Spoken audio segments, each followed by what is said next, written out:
Hola chicos y chicas, os dejo este video tutorial con la siguiente actividad.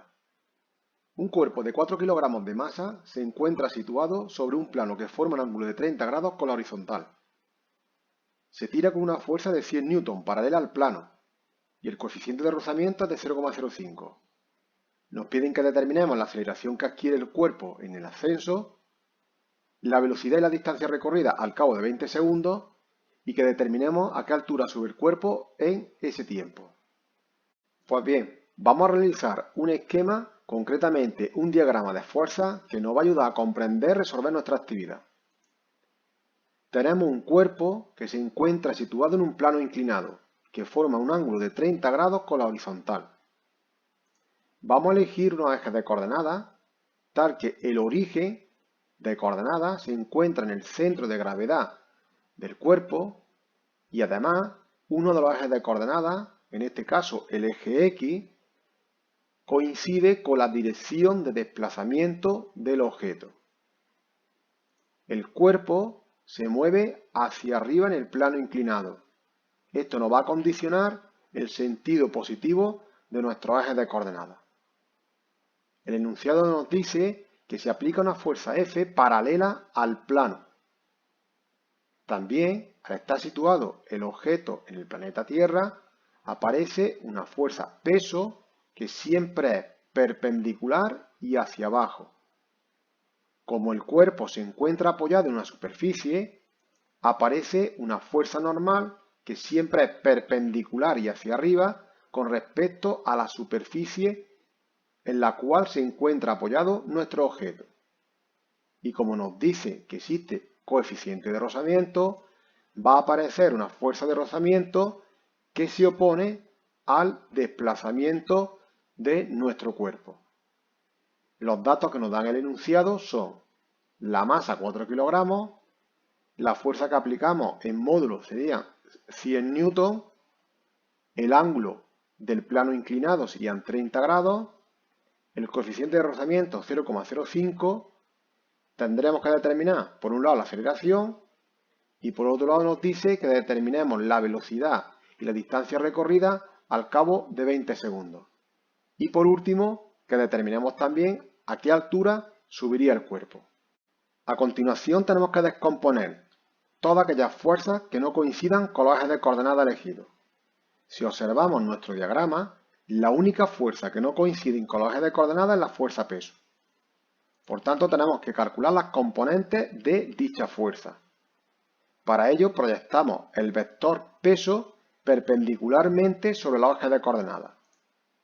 Si proyectamos el vector peso sobre el eje X perpendicularmente, obtenemos la componente X del peso. Si proyectamos el vector peso sobre el eje Y perpendicularmente, obtenemos la componente Y del peso. Podemos observar que el ángulo que forma el peso con el eje Y es de 30 grados. Aplicando el seno y el coseno de 30 grados a este triángulo, podemos determinar el valor de P sub X y P sub Y. Si aplicamos el seno de 30 grados a este triángulo, el seno sería cateto opuesto, que correspondería a P sub X, partido de la hipotenusa, que sería el peso. Despejando la P sub X y sustituyendo el peso como masa por gravedad, el valor de la P sub X sería de 19,62 newton. Ahora, aplicando el coseno de 30 grados, que sería cateto contiguo, que correspondería a la P sub I, partido de la hipotenusa, que sería el peso, despejando la P sub I y sustituyendo el valor del peso M por G, el valor de la componente I del peso sería de 33,98 newton. A continuación, para determinar la aceleración del objeto, vamos a aplicar la segunda ley de Newton a los dos ejes de coordenadas. La segunda ley de Newton nos dice que la suma vectorial de todas las fuerzas que actúan sobre un objeto es igual a masa por la aceleración. En este caso, las fuerzas que actúan sobre el eje X sería F, la P sub X y la fuerza de rozamiento. Suma vectorial. Si pasamos a módulos, tenemos que fijarnos en el sentido que llevan dichas fuerzas. La F sería sentido positivo del movimiento y P sub X y la fuerza de rozamiento sentido contrario. Por eso se coloca F menos P sub X menos fuerza de rozamiento igual a M por A. Por otro lado, sabemos que la fuerza de rozamiento es igual a mu, que es el coeficiente de rozamiento, por la normal. A continuación, sustituimos el valor de la fuerza F, que son 100 newtons, P sub X, que hemos calculado anteriormente, 19,62, el coeficiente de rozamiento 0,05, la normal no la conocemos, la masa vale 4 y A es la aceleración que tenemos que determinar. Pero para calcular la normal, lo que hacemos es aplicar la segunda ley de Newton, pero en el eje Y, que nos dice que la suma vectorial de todas las fuerzas que actúan, en este caso sobre el eje Y, es igual a masa por aceleración. Si nos fijamos en nuestro diagrama, las fuerzas que actúan sobre el eje Y sería la normal y la P sub I. Pasando a módulos, tenemos que tener en cuenta el sentido de cada uno de estos vectores.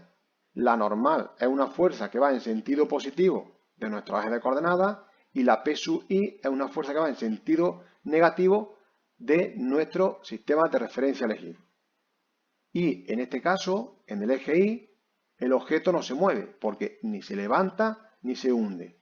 No existe movimiento, lo que quiere decir que la aceleración vale 0. Despejando la normal y sustituyendo el valor de la P sub I que hemos determinado anteriormente, la normal es igual a 33,98 newton. Sustituimos ahora la normal en la expresión anterior y operamos matemáticamente y al despejar la aceleración obtenemos un valor de 19,67 metros partido segundo al cuadrado, que sería la aceleración que adquiere el cuerpo en el ascenso.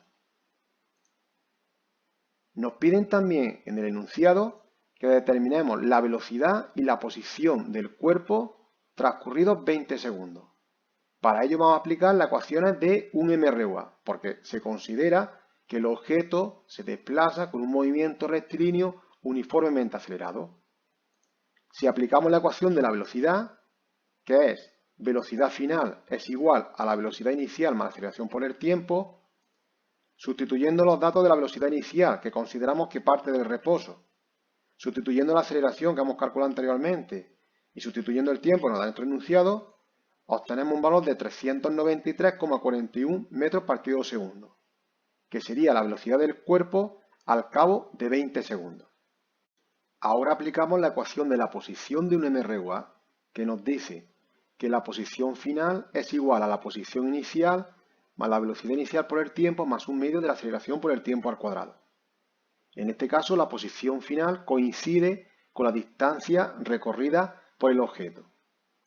Sustituyendo el valor de la posición inicial, x sub 0 igual a 0, la velocidad inicial 0 porque parte del reposo, el tiempo 20 segundos y la aceleración la que hemos determinado anteriormente, operando, obtenemos que la distancia recorrida por el cuerpo al cabo de 20 segundos es de 3.934 metros. Por último nos piden que determinemos la altura a la que sube el cuerpo. Para ello vamos a aplicar trigonometría, teniendo en cuenta lo siguiente. El objeto recorre una distancia x en el plano inclinado y por tanto subirá a una altura h. Teniendo en cuenta el triángulo que se podría formar entre la distancia recorrida y la altura y el ángulo que se forma entre la distancia recorrida y la horizontal, que serían de 30 grados, aplicando el concepto de seno de un ángulo, es decir, seno de 30 grados es igual a cateto opuesto, que sería la altura h, partido de la hipotenusa, que sería x, la distancia recorrida, despejando la altura, sustituyendo la distancia recorrida que hemos calculado anteriormente y operando, la altura a la cual sube el objeto sería de 1967 metros. Esto es todo, chicos. Espero que os sirva y ayude a resolver y comprender problemas de dinámica con planos inclinados.